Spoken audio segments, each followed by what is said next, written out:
நம் ஆண்டவர் இயேசு கிறிஸ்துவின் நாமத்தினால் மகிழ்ச்சியும் சமாதானமும் நம் அனைவரோடும் இருப்பதாக.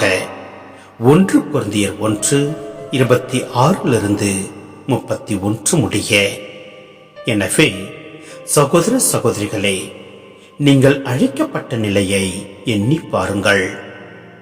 மனித கணிப்பின்படி உங்களுள் ஞானிகள் எத்தனை பேர், வலியோர் எத்தனை பேர், உயர் குடிமக்கள் எத்தனை பேர். ஆனால் கடவுள் ஞானிகளை வெட்கப்படுத்த மடமை என உலகம் கருதுபவற்றை தேர்ந்து கொண்டார். அவ்வாறே வலியோரை வெட்கப்படுத்த வலுவற்றவை என உலகம் கருதுபவற்றை தேர்ந்து கொண்டார்.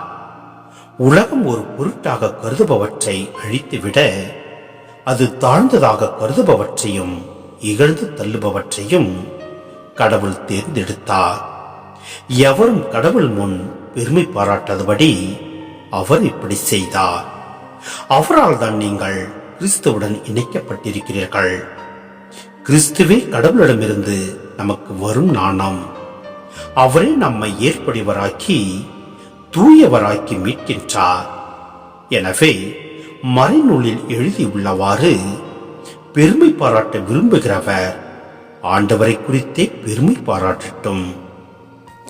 சிந்தனை: கொரிந்திய கிறிஸ்தவர்களில் பெரும்பாலானோர் ஏழைகள், உயர்குடியினை சாராதோர். கடவுள் இத்தகையவர்தான் தம் பிள்ளைகளாக தேர்ந்தெடுக்கின்றார்.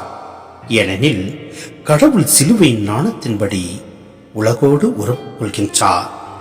ஆம், உலகம் ஒரு பொருட்டாக கருதுபவற்றை அழித்துவிட அது தாழ்ந்ததாக கருதுபவற்றையும் இகழ்ந்து தள்ளுபவற்றையும் கடவுள் தேர்ந்தெடுத்தார். எவரும் கடவுள் முன் பெருமை பாராட்டாதபடி அவர் இப்படி செய்தார். எனவே நாம் இந்த தவ காலத்தில் நாம் ஒருமனப்பட்டு நம் ஆண்டவரை தியானிப்போம்.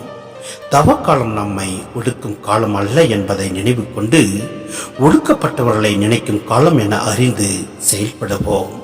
எல்லாம் அல்ல இறைவன் நம்மை நிறைவாய் ஆசீர்வதிப்பார். ஆமேன்.